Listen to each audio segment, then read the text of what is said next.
He's an old head. Youngins are really starting to get on my damn nerves. He's a purveyor of nonsense. Awful. He's a Georgia high school coaching job influencer. His favorite Bible verse is Jesus wept. He's the man of constant sorrow, Chris Lamb. Yeah.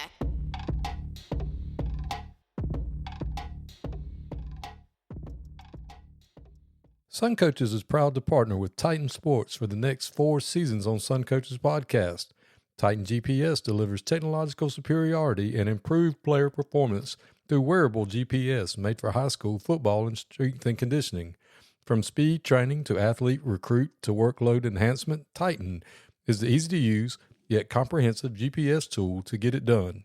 There's no minimum to get started, and Titan will walk you through every step to success.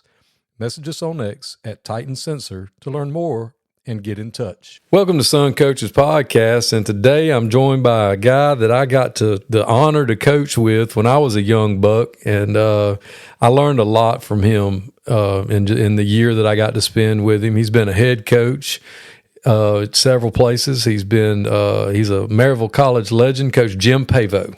Thanks for being with us.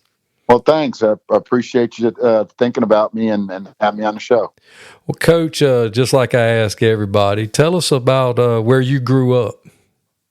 Well, I was born in Providence, Rhode Island, and so way up there in the Northeast, and we moved out of the city of Providence into East Providence. I went to high school there, East Providence, Rhode Island, played high school football and baseball, and did a little wrestling, and so that was kind of my hometown. Was it a big school? I mean, was it? Yeah, we were the largest school in the state. My school, the school I went to, was my graduating class was like 715. Good Lord. Yeah, so we're pretty big. We're big, like I said, it was the biggest school in the state, and so it was a good place to grow up. Though it was a big school, but it was still kind of, back then it was, I graduated from high school in 77. So it was still kind of it was still kind of a small town atmosphere. But there was a lot, pretty good amount of folks in that area where we lived. It wasn't a true city though, like Providence. So was your dad a coach, or were you just, No, you were just an athlete?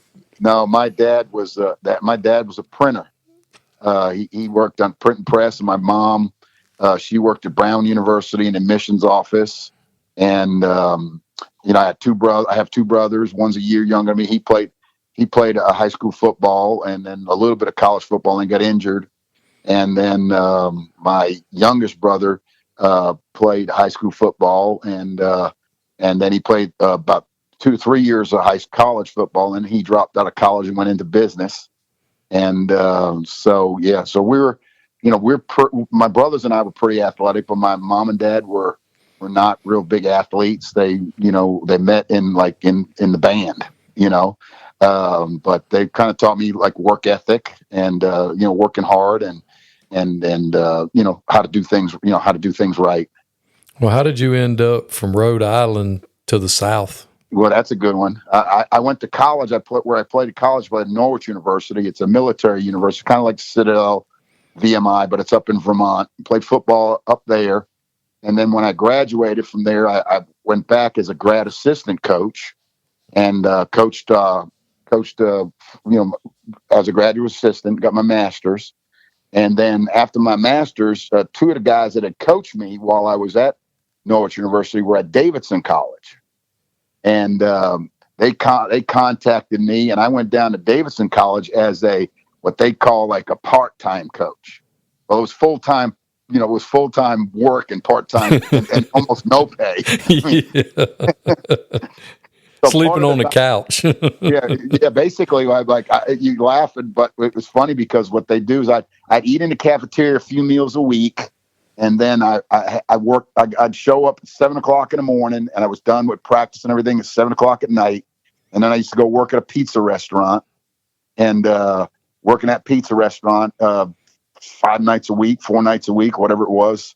And that kind of, kept me with gasoline in my car. I wasn't married or anything like that at that time. I lived in what they had a house. It was a small house that they gave me to live in. It was really, really small. It was an experimental, like solar house. It was solar energy and all that. Cost me like nothing to live there. So, I was just, but I was enjoying, I was into college football. You were living the dream. I was living a dream. I had hardly any money, but I didn't need any. And, I was on a good coaching staff there at Davidson, a lot of guys that, were very successful. And I learned a lot of football in those 2 years I was there. And then one of the guys that brought me down to Davidson, he went to Princeton University. And then he got me hired at Princeton. And I coached there, coached defensive ends at Princeton. I'd coached defensive ends and 1 year and tight ends a year at Davidson. And, back at Norwich when I was a grad assistant, I coached offensive line GA. So I was kind of getting, a lot of different positions, learning a lot of different positions, both offensively and defensively. And so I went to Princeton. I was coaching defensive ends, and I was not getting paid a whole lot there either, because I was considered, again, a part-time coach. I was what they call restricted earnings for a period of time. And so I wasn't making a whole lot. Me and another guy rented a couple of rooms from an old retired fireman, like $100 a month. He went on to be the head coach of the Coast Guard Academy for like 20 years. And then I moved to, I got hired at Maryville College in East Tennessee as the defensive coordinator. And I was there for 16 years. Man, that's awesome. Do you know the head coach at Princeton now? No. Okay, because he played there. I met him this past year, and he's such a cool guy. What's his name? I can't remember. Well, he's probably younger than that, because that was me. That was, No, he played there. No, he's your age. 35 years old. I mean, that was 35 years ago. No, he's your age. I mean, is he? Okay. Yeah, I mean, he's older than me, so he's probably closer to your age than my age. I mean, what are you, 60? I'm 65. Yeah, okay. He's probably 60. He's somewhere around in there. He played quarterback at Princeton. Okay. And then he coached there. But anyway, I wish I could call his name, but he's such a good dude. Anyway, sorry to interrupt you. That's cool. Yeah. Well, it was interesting because you say, we had actually, when I was coaching there at Princeton, these guys were freshmen. We had Jason Garrett. He was the quarterback, the freshman quarterback at Princeton while I was there. Head coach with the Cowboys, so yeah. And then we had his brother Judd, who was very successful. Had played a little bit of NFL football, but we also had Dean Kane, Superman. He played strong safety for us. He was on the freshman team, and then at that time Brooke Shields was a freshman. So it was a whole different class of person that I was associating with. That period of time was at Princeton. It's Bob Serace is his name.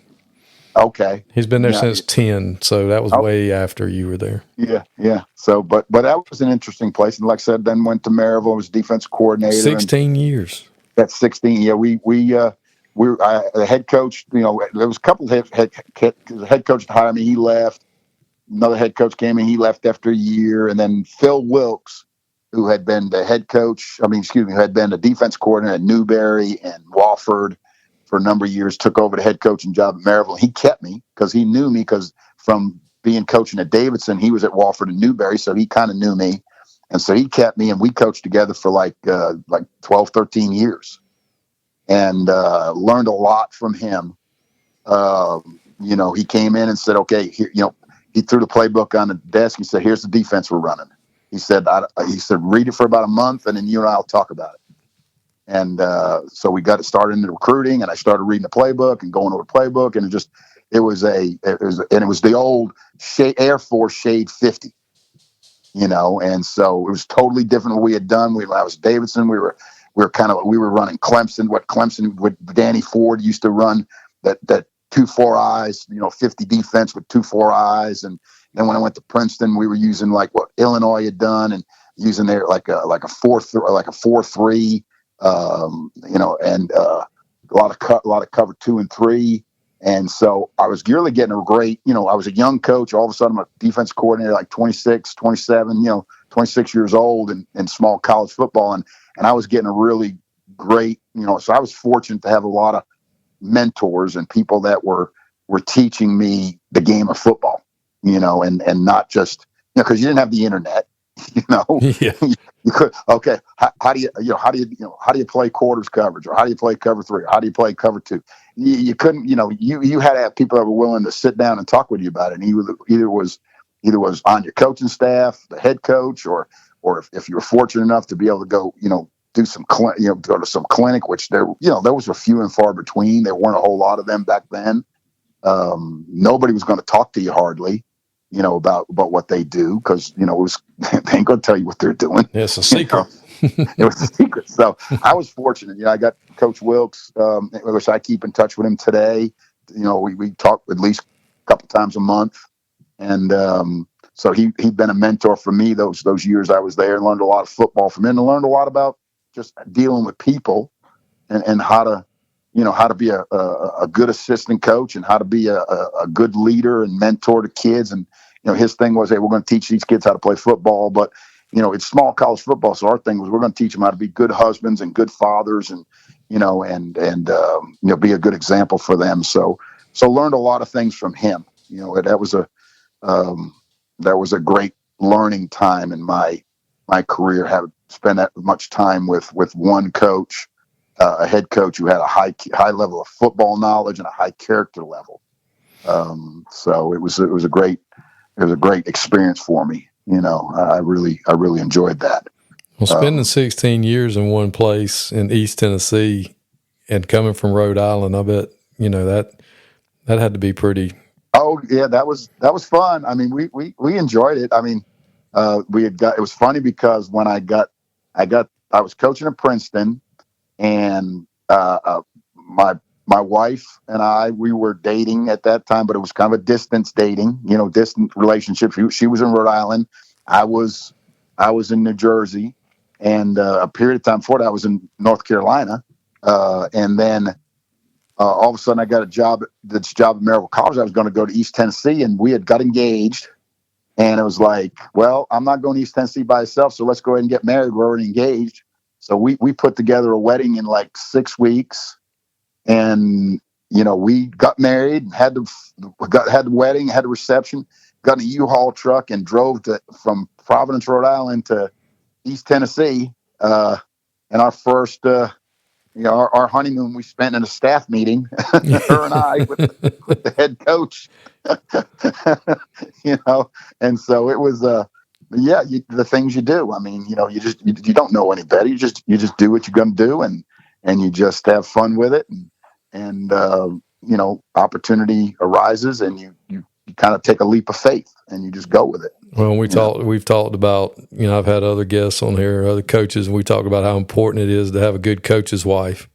Oh yeah, absolutely. Because the sacrifices that you have to make and Sure. that they make for us to do what we do. And there are many times where all of a sudden we have to start having children, and where she's home with the kids, and I'm like, it's I ain't getting home till 10 o'clock, or and during back then in college I was working when I was coaching college I was working 7 days a week, and in season, and and then the off season we're recruiting on the weekends, and bringing kids in to visit, and going out and recruiting, and it was time intensive, because you weren't able to do like you do now, where hey, I'll direct message this kid, or I'll tweet him, or or whatever. You're spending hours on the phone talking to kids, and you were going to high schools and high school games, and you were then getting them to come visit on the weekends, and you're hosting them all Saturday, and making sure they weren't getting in trouble on Saturday night, with your players, your present players. So yeah, it was definitely a full-time job, that's for sure. So yeah, you got to have somebody that's 100% behind you and understands, it understands the cause. So where did you end up going after Maryville? Well, that's when I went to Burke County. So that's where we met. That's where we met, right? So what happened with that, I was kind of, I'd been there at Maryville for a long time, and I tried for a couple college head coaching jobs, and always seemed to come in second or third, and really it wasn't working. And we all of a sudden kind of went from 2 kids to 4, and I was, small college coaches didn't make a ton of money. So we were kind of, like that. We were basically becoming broke, so I started calling around and thinking about maybe getting into high school coaching because I knew, high school coaches were going to pay a little bit more. So I looked a little bit East Tennessee, but I was like, well, they make a little bit more. And then I looked into South Carolina and Florida, and I contacted this guy that had played for us 10 years before that, played early 90s. And he was a head coach in Florida. And he said, oh, yeah, coach, come on down. I'll hire you right now. And I don't know what got me to ask. I just said, well, where did your defensive coordinator go? Why are you looking for a defense coordinator? I don't know why I asked. I mean, it's got to be God, just in the back of your head, just throwing these questions out or things, or opportunities. And he goes, oh, he went to Georgia. I said, why do you do that? He goes, well, they pay more up there. So I talked with the guy a couple more minutes. Like, well, I'll get back with him. I hung up, and I ain't talked with him since then. 20-something years. And I started calling Georgia schools. Just randomly just calling schools in Georgia. And hey, I'm getting out, looking to get out of college coaching, and I'd like to, do you have any openings? And I called several places, and I set up about 4 or 5 interviews. And I was looking at Wayne County. Wayne County was probably going to be the place I ended up. And then all of a sudden, out of the blue, Wade Marchman, of course, you remember Coach Marchman. Mm-hmm. He called me up and he said, hey, Jim, I got a resume here of yours. Would you be interested in coming talking with us about coaching here at Burke County? And I'm like, well, coach, I got like 4 or 5 interviews already set up, and here's my track that I'm going to. And, I don't know if I don't want to waste your time. I definitely don't want to waste mine. He goes, well, where's the first place you going to? And I go, Wayne County. And he goes, oh, coach, you got to pass right by us to get to Wayne County. And I'm thinking, oh, okay, well, okay. Yeah, we'll come and visit you. And, I looked on the map like a day or two later, and I don't know if much but East Tennessee to Wayne County, Burke County is nowhere near it.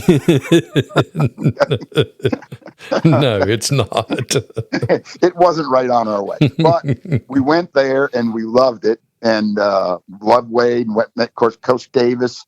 Nick Davis was the head coach there, and met Nick, and he was, he's a great guy. And so we went to said, oh, coach, really enjoyed the visit. We were going down to Wayne County. Now, so went down to Wayne County, looked around down there, talked with head coach, and he goes, well, where are you going from here, coach? I told him the 3 or 4 other schools. And he said, well, coach, you've seen the 2 best schools.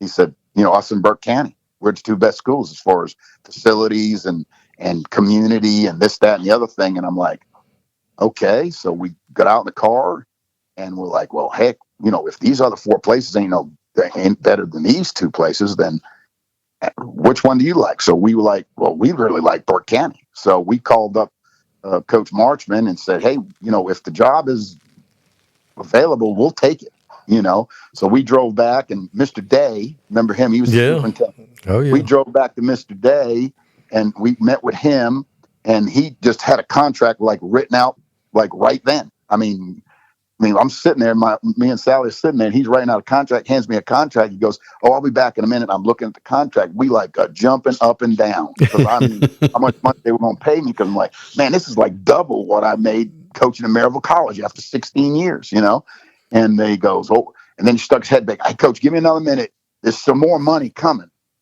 because I ain't put your coach's supplement in there yet. I'm like, huh? So it's like, man, we're in. I'm like, where do I sign? And so we went there and we're there for 6 years, and really loved it. First year was coached with Coach Davis and was coaching the defensive line, defensive tackles, and then also coaching the tight ends and tackles with Franklin Stevens. Coach Stevens was, the centers and guards coach, and then he was the defensive coordinator. And I wasn't looking for titles. I was just looking to get into high school coaching, And I wasn't about titles. I'd already had a title of being assistant head coach and defense coordinator at a college. I just wanted to get in high school for the money, and that's why I was going to high school. I wasn't going for titles. And so I didn't care that I was just, hey, all I was considered coaching the tackles and the tight ends. All I knew was I was making twice as much money. And we had some really good athletes and some really good kids and some really good coaches on the staff. And, And we were there for Coach Davis left, and then Coach Summers took over, and then he Coach Stevens. I think at that time he went to either went to Camden or I forget where he went to. Yeah, he So went to left. Camden. Yeah, he went to Camden, and then Nick so went to Wayne.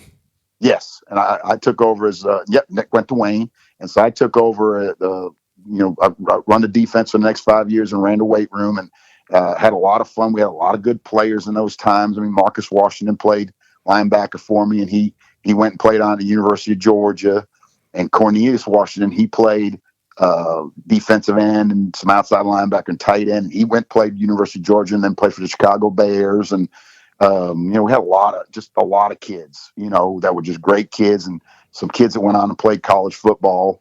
And so it was just, great group of guys. I mean, one of the coaches that was coaching us on defense, Mercedes Hamilton, who, Mercedes played at the University of Tennessee, was on that national championship team, and he was coaching our D-line.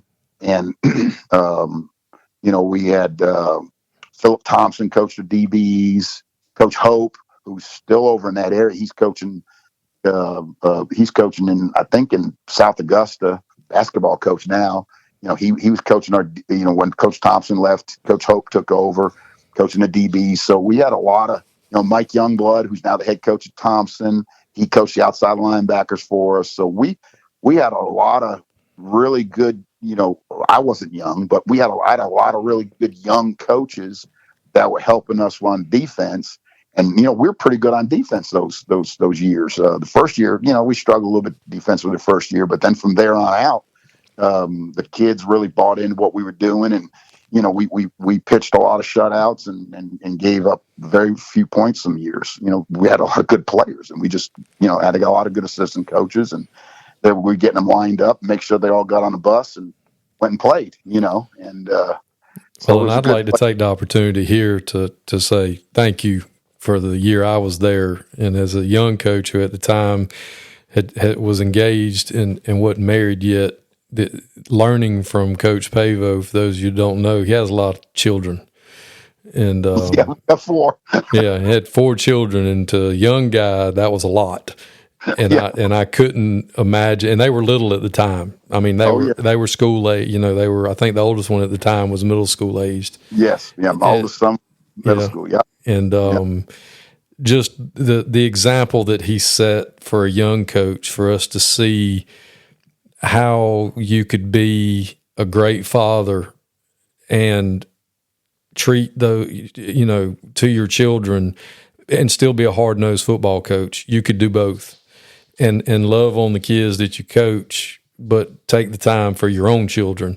He set such a great example for us, and I'll never forget that, because it really set a foundation for me to make sure, hey, when I have my family, make sure that I take time with my kids, because you can do both. Because I've seen guys that haven't, or that don't, and you did a great job for that. Well, thank you. And that meant a lot, especially the older I got, I could look back and go, now especially that, mine's a junior, and we talk about it and people go, well, how did you learn?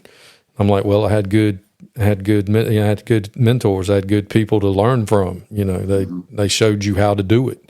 Yeah. And they didn't necessarily go, hey, dummy, pay attention. You just watched them. You watched how they play. And your kids were there. I mean, they were involved, and they were, ball boys, and they were around, and they were at practice. And even if, even the girls, when they weren't, they were there, they were playing, or, they were around. So, yeah, and Burke was a great place because it was a good community, a lot of good folks. They took us in. It was a lot of great people there, a lot of great kids. My oldest son played football there, and baseball and basketball. And he ended up going on playing at West Georgia. And he playing football at West Georgia. He really, he graduated from Burke. My daughter played softball for Coach played golf for Coach Marchman, played softball also. And then her senior year, we moved to Gainesville. But then my two younger ones, they played in the rec department, football and baseball and all that. And it was just a great community to be in. There's really a lot of really nice people. And athletics was important there. And the facilities were, the schools were like kept so well. I mean, the maintenance people had such pride in taking care of the building and the facilities there. And it was just a great place to come out of college, to come into high school football and see what a top, I hate to say a top, but like a place that had a lot of pride in their facilities and their personnel and their students and, their staff, faculty, staff. It was a great place for a starting point. Gave me it was a good benchmark, to see, okay, here's how it's done. Here's how it's done right. Here's, what high school athletics is like in the state of Georgia. So it was a great place to be. And it kind of led me into, when Coach Parker, who came in, and I was leaving when Coach Parker took over as the head coach. I was leaving, and Coach Parker is a great guy. He, of course, very, very successful. They won a state championship, and I'd known him a little bit from like 7-on-7 stuff like that. But he kind of took Burke to the next level. We were fairly successful at Burke, but he kind of took it to the next level. And won a state championship and won a couple, I don't know how many, but a few region championships there, and was there for a long time, and then just retired. He actually bought my house when I left. So it worked out pretty good, Yeah. And then we went to Gainesville, and where you were the head coach. No, I was just coaching defense coordinator there too. Oh, okay. And so I went there to be, because and it was funny how I got in on that job. It was like, okay, I called back to Coach Wilkes and said, hey, I'm looking maybe to move, and who do you know anybody in North Georgia that might have any openings? And he said, well, call Bruce Miller at Gainesville. I don't know if he got any openings, but call Bruce Miller. He goes, you kind of know him. He used to be the head coach at Cass, and then he used to come up to our team camp at Maryville College, and he was at North Forsyth and all that. Now he's the head coach at Gainesville, and he's done fairly well there, and he knows a lot of people. He said, just give him a call. And I don't know how I got Coach Miller's number. I probably called the school and asked for him, and they put me over to him, and I called him and said, I told him who I was, and he's like, oh yeah, I think I remember you, Coach. And I definitely remember Coach Wilkes, and I go, Coach, the reason I'm calling is I want to know if you knew anybody up there that might be looking for a defensive coordinator. And he goes, well, Jim, I'll be honest with you, I just fired my defensive coordinator a week ago. Maybe you and I can talk. So, again, it's God kind of, just steering you to places. It was Wade Marchman to call me, and then all of a sudden it was me to call Coach Wilkes and Coach Miller, and just happened to be the right timing. And I went up there, and I interviewed with him a couple different times. I went back, and he kind of whittled it down to me and maybe couple other guys, I guess. I don't know exactly. And I was talking to him. He said, well, where did you get what you're there's 3-4 that you're doing? Because I've been doing 3-4 with Coach Wilkes, and we had spent some time with some Pittsburgh Steelers folks, and going over zone blitz stuff, and then gone to some clinics and things of that nature, and developed what we were doing in 3-4. But when I was at Burke, we used to Coach Daniel over at Screven County. Okay, I don't remember him. Yeah, Mark Daniel. Yep. Okay. Well, I said, I kind of got a lot of the things we're doing with the front and stuff like that. I said, from Mark Daniel, he's over at Screven County. He kind of taught me some of the slanting and things like that. We didn't play each other, so we used to spend some time talking. And I used to talk to his defense coordinator. I don't remember who that was. I'm blanking out on his name. He goes, "You got this stuff you're doing from Mark Daniel?" He goes, he beat my tail in the dome about 3 years ago. Do you want this job or not? Why, yes, I do. I said, yeah, I'll take it. And it was kind of one of those things where, again, just people that you kind of hang around with and associate yourself with that are successful, and you're trying to learn things from them. Basically solidified me getting a job at Gainesville. And so was this when you wrote your book? I know you've written a book and you've got CDs out. Is this about the time that you did that? Yeah. We started getting into, we were really successful there at Gainesville. I mean, we won 5 region championships in 7 years, and we won a state championship. We were state runner-up. We lost to Peach County in 2009, 13-12. On the last play game, we went for 2, didn't get it. But we beat Ware County in 2012. We beat them pretty good. But we had really good players. Deshaun Watson was a quarterback when we won the state championship, and Blake Sims was the quarterback who, when we we played for the state championship but lost. But we had a lot of other good players. I mean, A.J. Johnson played linebacker for me, and we had the linebacker core of the year in 2009. And so, we had some good players. And then I got a phone call from folks out in California at Coach's Choice, and they asked me if I'd be interested in coming out there and doing some videos on the 3-4 defense. And so we went out there and did about 4 videos. They want all 3-4 defense stuff, like stopping a wing T, defending against the spread. Because, of course, this was like 2008, 9, something like that, where, a lot of people were really, really, really struggling defending the spread. No huddle, all this no huddle stuff. And which sounds like, no big deal. But, back then it wasn't, you weren't seeing it all the time. And it was one of those things where people were struggling with it. So we were fortunate. Well, Coach Miller they were running the spread. And so we were practicing against it every day. And then we used to go to Tony Franklin clinics every year. The whole offensive staff went, but I went too as a defense coordinator and sit there and listen to Tony just talk about the spread offense, because I'm saying this spread offense stuff ain't going nowhere. It's going to be here. And it's basketball on grass, and people are going to keep playing the spread offense. They ain't going to all of a sudden just say yeah. But we better figure out how to stop it, and or at least slow it down, Right. And so we got to where we're getting pretty good at it, because it was stopping it, because we're practicing against it every day, and we were going to Tony's clinic, and I used to talk to Tony a lot about what gave the spread a problem. And he was, he didn't want to give out too much stuff, but I pestered him enough. And then he used to come, not him, but he had one of his guys who used to come, and he'd work with our offense. That was back when they would do team like camps, and they'd come to you and work with your offense for 3 or 4 days. And basically it was like, okay, I'm going against this guy who's helping our offense install, and then as years went on, perfect it.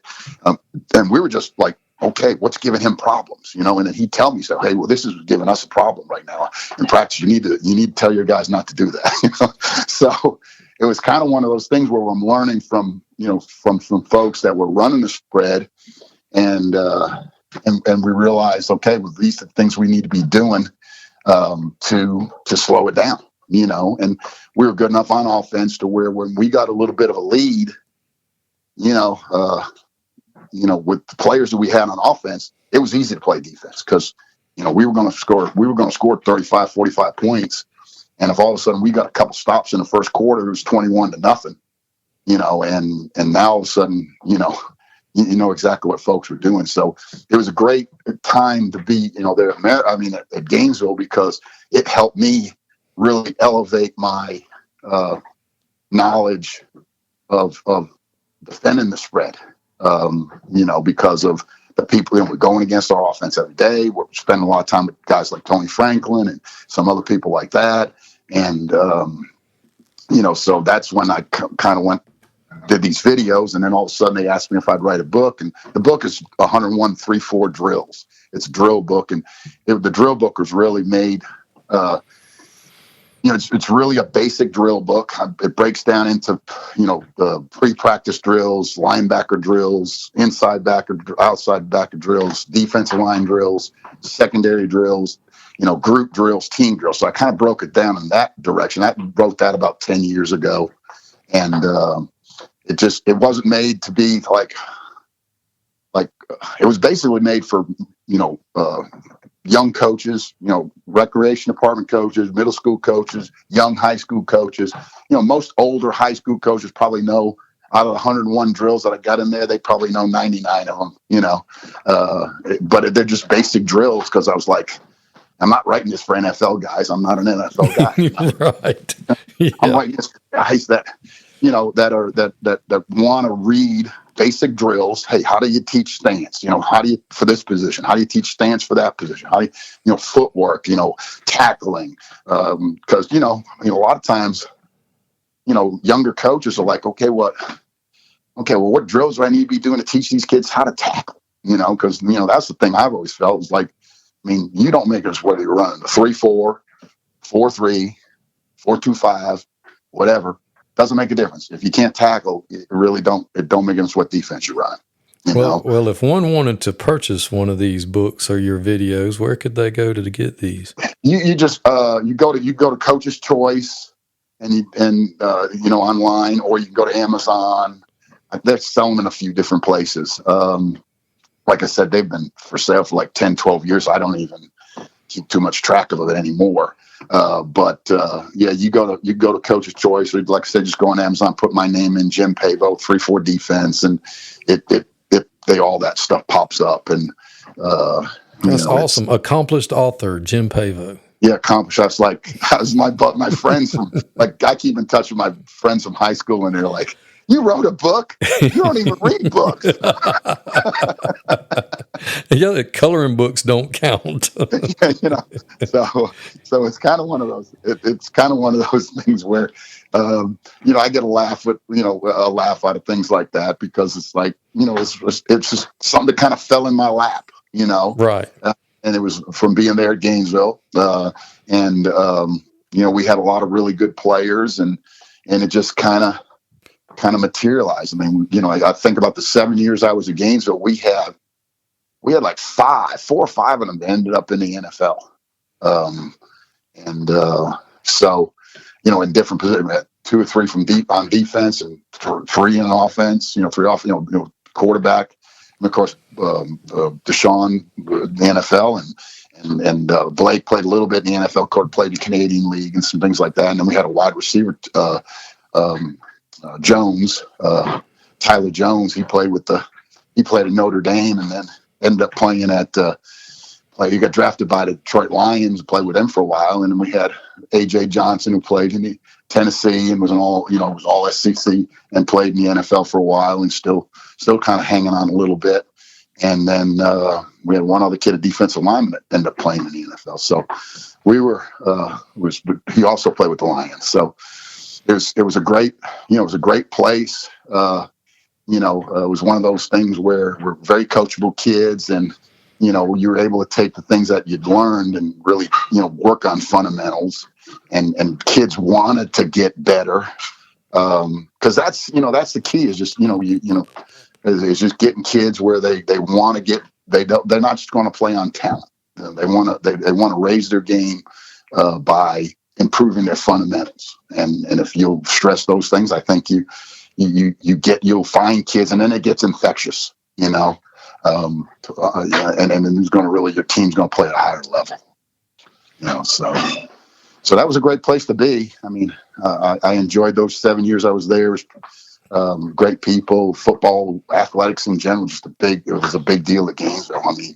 And of course they're very successful now, these last few years, and so it's a nice place to have your name associated with.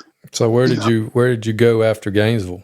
After Gainesville, I took the head coaching job at Fannin County, which I really wanted to be a head coach, and I probably should have stayed in Gainesville a few more years, but I was just, Coach Miller was like, hey, stay here. And then when I retire, maybe, you probably be the head coach because they love you here. And I'm like, well, Coach, I don't want to be that guy just standing over waiting for you to like quit. Of course, he's still today. He's not the head coach of Gainesville, but he retired. He retired from Gainesville about,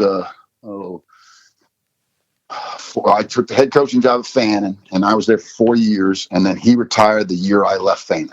So 4 years later. But he retired from Gainesville, and then he stayed in. He went home. He went home at that last day of school, and he said he called me up about a month or so into it. He goes, Jim, I'm going crazy. I'm sitting here watching Sports Center. I've been retired for a month now. This is horrible. I got to find me a job. So then he went to like Lakeview at the private school there in Gainesville and coached like quarterbacks or something like that. And then a year later, he went over to West Hall and was like coaching quarterbacks. And I think he went to Flyer Branch or someplace like that, and coached like quarterbacks. And he's like, I'm like, Coach, what's going on with these one and done? He goes, well, I said, Coach, I know what the deal is. You were a head coach for 30 plus years. And now all of a sudden you're the assistant coach and you can't stand it. And so he went and he got him a head coaching job at a small private school like Lanier Christian. Very successful. They're playing like 8-man football. He was having a blast. They played in the semifinals in the private school league, and he was there a couple of years, and now he's the OC over at it's in Duluth, the Kula area. But anyway, Hebron Christian. Yeah. And he's the OC over there, and they're doing, they had a really good season, and I think they're still playing. So went to Fannin, like I said, I got off track there a little bit, but went to Fannin for 4 years and realized that, it wasn't as fun to be a head coach as I thought it was going to be, It's like, so it was like, every time something good had happened, it seemed like something bad happened, It was like, and it had nothing to do with football, so, after 4 years, I was like, hey, this head coaching stuff is for the birds. I really didn't enjoy it. I always tell people I'm a really good assistant or coordinator, and I'm a bad head coach. I just I didn't enjoy it. Although Fannin was a good place and good people, and the coach Cheatham up there, who's the head coach now, is doing very well.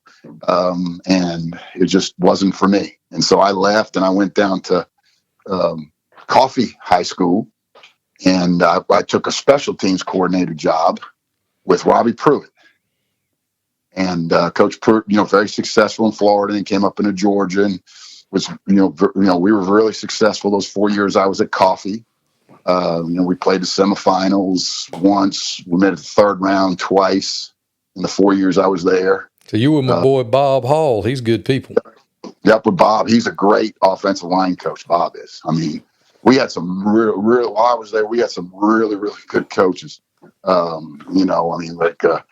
Coach Pruitt, of course, is now he's back down, he retired from Georgia, and then he went down into Florida. He's down back in Florida getting, a few more years into, kind of double dip it and get a retirement from Florida.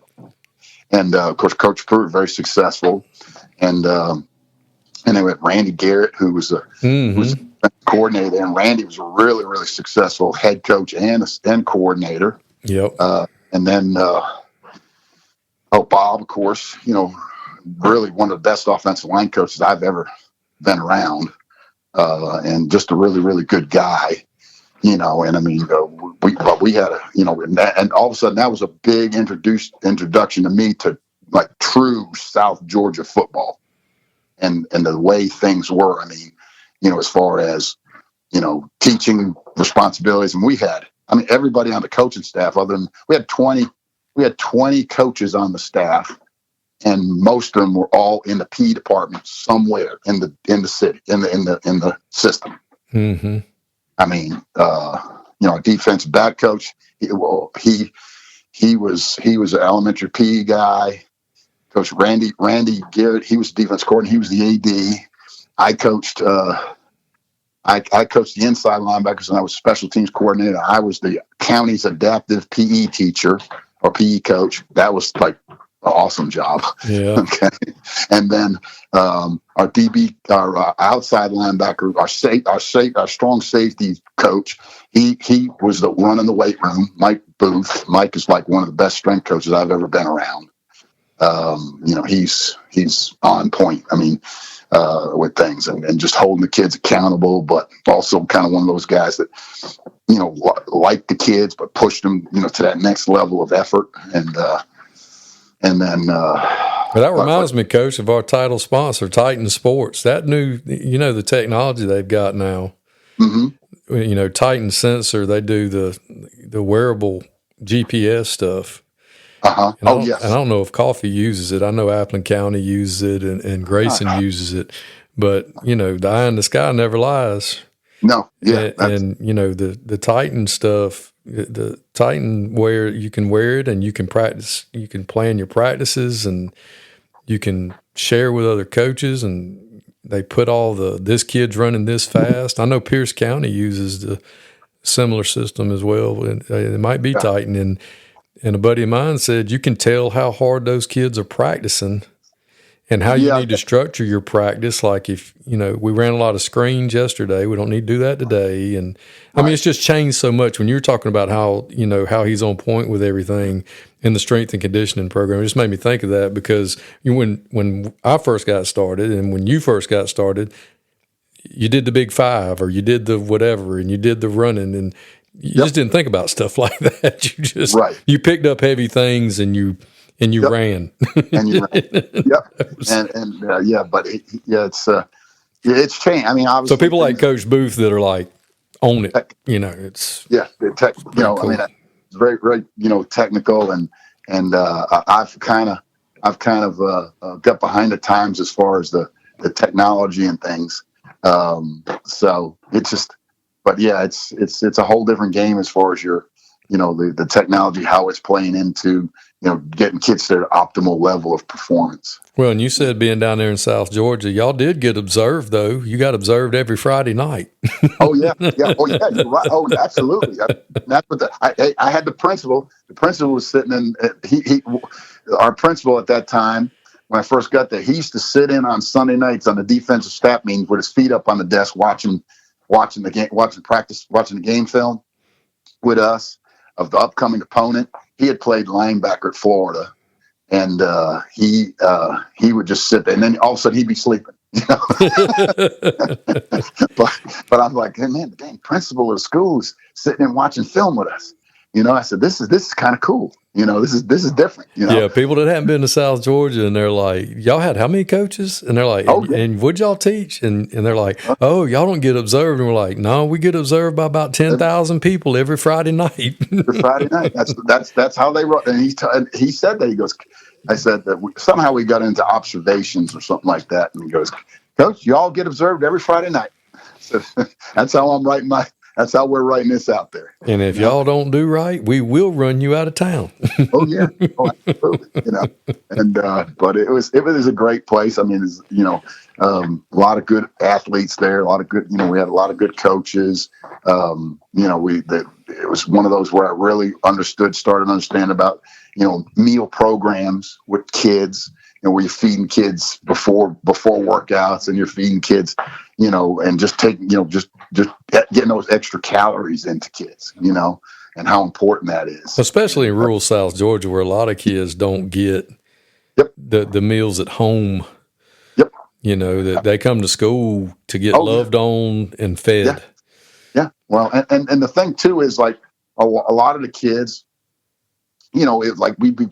we go 4 days a week in the summer. Okay. We go from 8 o'clock in the morning until like 1 o'clock in the afternoon. So we'd feed them breakfast. Moms would come for 120 kids and coaches plus coaches. So that we got about 140 people. Moms would come and cook eggs and grits and sausage and bacon and pancakes and all that kind of stuff. 4 mornings a week, all summer. And I'm like, man, this is different, and the same 4 or 5 ladies, moms would come every morning during, and then we had the thing called that dedicated moms. They'd come and feed everybody dinner after practice. And then dedicated dads would come up with some type of meal. They'd get donated from someplace, and they would feed the kids every Tuesday after. And then the church, one of the churches, fed all the kids dinner after practice on Wednesday. And then Thursday, we had a JV game, so JV went off. And then after school, we had this lady that come in and cook like a big macaroni type dinner and feed all the varsity kids before they went home, because we would practice during school on Thursday. Okay, so that was like, we had second period, everybody was in weights, and we worked out, most of us worked out our schedule where we had free time during that time, and we would practice, Thursday practice, we would practice during class because we were on the block schedule. And I mean, that was a lot different than any place I'd been at, you know. Yeah. Thought you were back at Maryville College. Oh yeah, sure. Yeah, sure. But that was a real education. So I really enjoyed being there. And then, you know, being special teams coordinator, I really enjoyed doing that. And then I went to Raymond County. And I was at Raymond County for a couple of years. I was a special teams coordinator there and coached linebackers. And I was just, you know, those last 6 years, I just kind of got back into enjoying things. Coaching, hey, I had my little coordinator time, you know, every practice, 20 minutes or so, or 25 minutes a day on special teams. And so I got my fill of being a coordinator. You know, I had started getting into my 60s and coaching linebackers, and that's all I had to worry about. And then now I'm here at Pickens, and you know, it's a good location for me. I'm coaching linebackers, coaching a couple special teams. I'm not in charge of all the special teams, coach a couple special teams, and just, you know, here I'm at like 65 years old and having a blast coaching football and being around. And your kids are grown. You got grandbabies. I mean, you are living the dream now, Coach. I am the dream. I mean, it's like I tell people I haven't had a job in 40 years, you know, and they're like, well, when are you going to retire? I said, well, when it's no longer any fun. You know, I mean, when I get to the point where I do not want to do this, I'm just calling them up and saying, I ain't coming in today, you know, or on the way out, just drop my key on the desk, you know, and say, I won't be back tomorrow, you know. But it's, you know, there's some truth to that. But I just, you know, I'm at that point where I really like what I'm doing. I'm at a place, I've been at places that I've really enjoyed. Because I know, you know, coaching can also at times be miserable, you know. You know, you can be in a bad situation on a bad team with bad people, and or you could be in a good team that have that you're miserable because they're not good people, you know. So there's lots of different, you know, situations. And I've always been, my attitude has always been, if I'm in a place I'm not happy, I'm leaving. Well, that's another thing I'll say that I learned from you too, is I never remember you ever being in a bad mood. You were always upbeat. You were always having fun. You were always, you know, positive. And I mean, you had to have had bad days. I mean, now granted, it was your first high school job and coming from Maryville, and you were making a lot of money compared to what you were before. So of course you were happy about that. But I just don't ever remember you ever being down. You were always like steady. And yeah. I just remember that. I was like, man, Coach Pavao never. He never comes in. He never complains. He's never, woe is me. There's never anything bad. It's just always positive, positive, positive. And I remember that too. Yeah. Well, and you know, it's just been like for me, and I think in a lot of coaches, there's so many that is like, man, we're blessed. Okay, we're doing something that we really, really like. Okay, we're getting paid for it. You know, and you know, we're getting to be like, okay, we're getting older, but the clientele isn't getting any older. So it kind of makes it feel like you're not as old as you really are, you know? And that's big. I mean, I think, and if you're around places where there are good kids, and my thing is, if you're in a place where there ain't good kids, leave. Yeah, I'm leaving. I'm fortunate. I've never been in a place where there were bad kids. You know, I mean, there are some trouble kids, but you know what I'm saying? Like kids that you just say, I don't like these kids. Right. You know?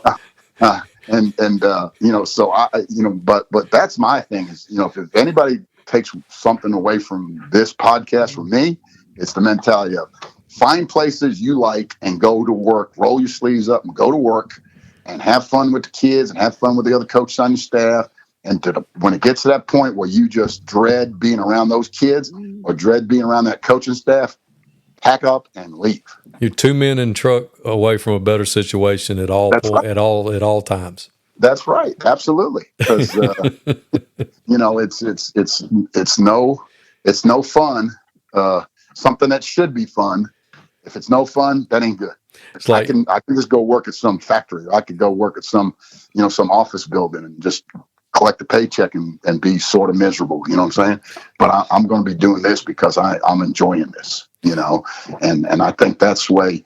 If you're going to stay in this business as a career, that's what you got to be. You can't just be saying, man, I can't wait till 30 years come up and I'm retiring. I ain't doing that. I don't wish that on anybody.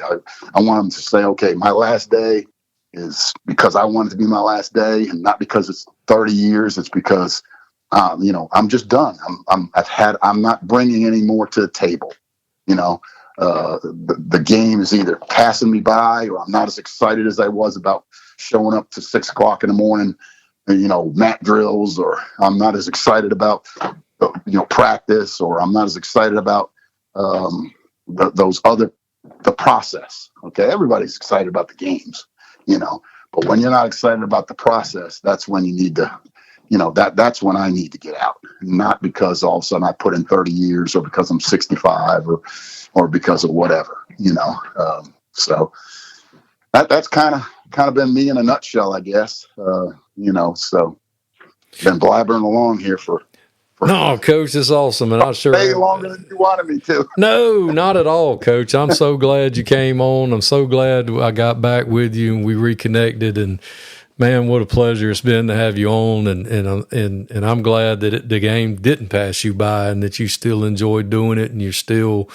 having an effect on people and writing books and making DVDs and sharing, teaching young coaches and still enjoy working with young people because God knows they need it, especially these days. And I just appreciate, your friendship and even though it was just a year, just the effect you had on me when I was a young coach. And I just wanted to thank you for that as well. And welcome. And thank you so much for being on with us. Well, thank you. I appreciate you thinking about me. It means a lot. And I've really enjoyed this time talking with you. And, I want God bless you. And I hope your podcast program continues to grow and, you're taking messages on out to folks that inspire them to what they consider their level of greatness. Thanks, Coach. Yes, sir.